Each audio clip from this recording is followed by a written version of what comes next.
I think the terrible expectation is that the suffering we've already seen is likely to get worse before it gets better for as long as Russia pursues these methods.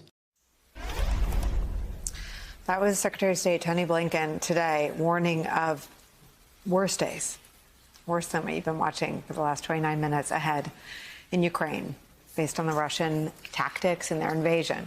That was at a press conference in Brussels today. Secretary Blinken was at an emergency meeting of the NATO alliance, part of what has been an all-hands-on-deck diplomatic push by the Biden administration, largely. Next week, Vice President Kamala Harris will head to Eastern Europe with a visit to NATO allies, Poland and Romania. Joining us live once again, this time from Brussels, State Department spokesman Ned Price. Ned, what's the latest, and what have you heard there?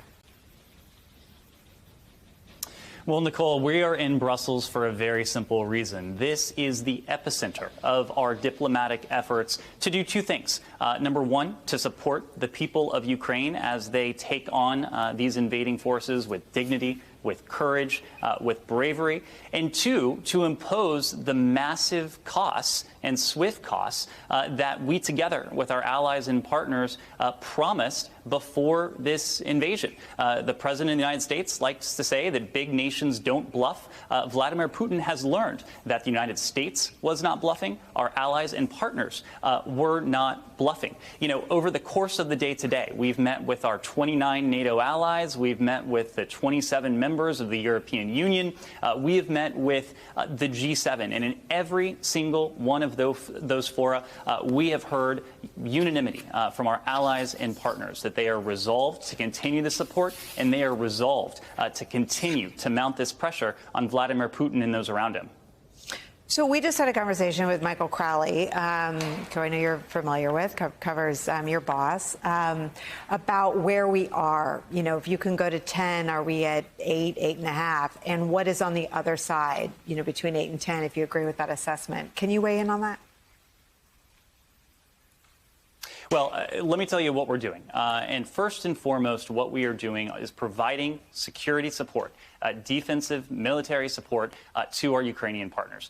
We have provided more than $1 billion worth of security assistance to our Ukrainian partners over the past year. This weekend, Secretary Blinken authorized another $350 million worth of security assistance. Now, when we say security assistance, what does that mean? It's anti-armor, anti-tank, anti-aircraft, small arms, munitions. It is precisely what our Ukrainian partners need to defend themselves, to take on this invading Russian force. As you know, we've spent down a lot of that, $350 million in the last several days alone, providing millions upon millions of dollars worth in security assistance each day. And just today, we submitted a request to Congress for another $10 billion.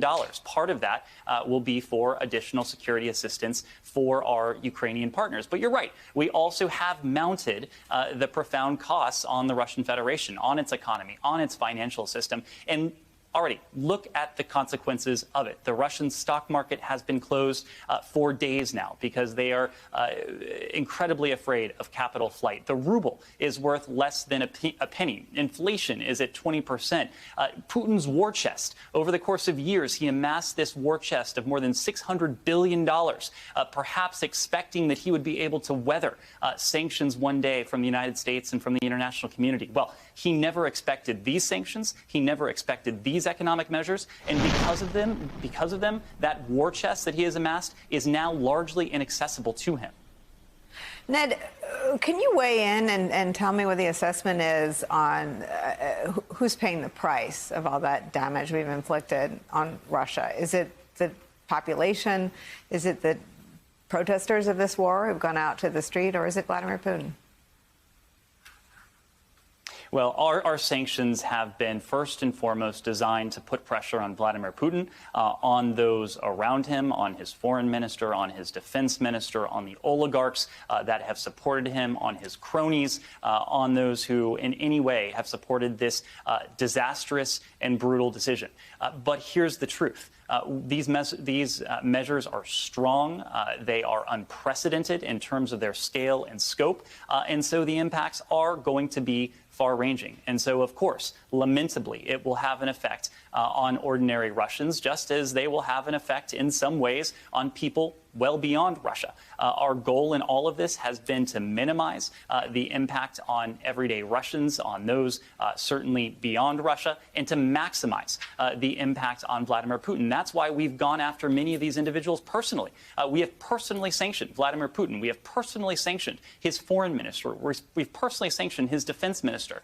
We are standing up a task force to go after the ill-begotten gains of Russia's oligarch class that over the course of some 30-plus years has amassed billions upon billions of dollars. We are seizing their yachts. We're going after their airplanes. We are going after their residences in capitals around the world. So we are, in the first instance, exacting a very high price on them and doing everything we can to very clearly underline the fact this is not a war that the Russian people advocated for. This is not a war that the Russian people support. And we've seen that very clearly in brave Russians facing almost certain arrest and detention, taking to the streets in more than 50 cities across Russia. Several thousand Russians have been detained by their own government for doing nothing more than exercising the very rights that are universally applicable. The same rights that we have should be applicable to the Russian people. Instead, we have seen a crackdown. We have seen Putin resort back to his playbook, cracking down on his own citizens, closing down social media, closing down independent media, trying to control the information environment because he knows not only is his war effort stalling in Ukraine, he is losing the propaganda war in Russia. Ned, I want to bring the aforementioned Michael Crowley of the New York Times into this conversation. We were talking about sanctions before. I want to give him a chance to ask you a question. Hi, Ned. Sorry I couldn't be on this trip. I look forward to joining on the next one. I was reporting with my colleague Edward Wong, who you also know, thank you, who you also know well, on the sanctions for a story we have up now. And, you know, one thing that we came away feeling was that it is not entirely clear what the goal, at least to us, what the goal of the Western sanctions is right now, whether they are, as we heard variously, are they punitive? Are they potentially designed to push Vladimir Putin out of power? Or is there some scenario in which portions of the sanctions could be traded for concessions by the Russians, for instance, for a ceasefire or a withdrawal of troops? Now, I'm not saying any or all of those things were told to us as U.S. policy, but I think people are interpreting what's happening in different ways. So could you describe how you see the goal of the sanctions, and are there things Putin could be doing in the short term to get some of the sanctions off in return for specific steps? Yeah, a couple points there, Michael. First, it is not up to the United States, it is not up to the American people to decide or to determine who should be in the seat of power in Moscow or any other capital around the world. That ultimately is up to the Russian people, just as, by the way, it is not up to Vladimir Putin to decide who should be in power in Kyiv or any other capital around him or anywhere else in the world. Second point, our sanctions are not primarily punitive. Our sanctions are imposing a high cost on Putin, on those around him.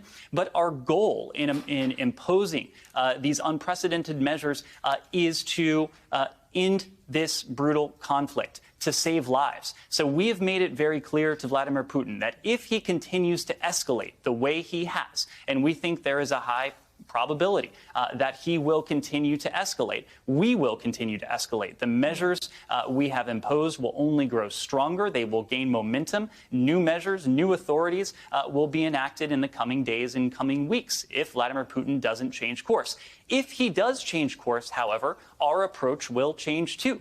Our goal with all sanctions, whether it's against Russia or any other country, sanctions are not an end in and of themselves. They are a means to an end. And our end, our objective in this case, is to bring an end to this brutal conflict that is brutalizing the people of Ukraine, the country of Ukraine.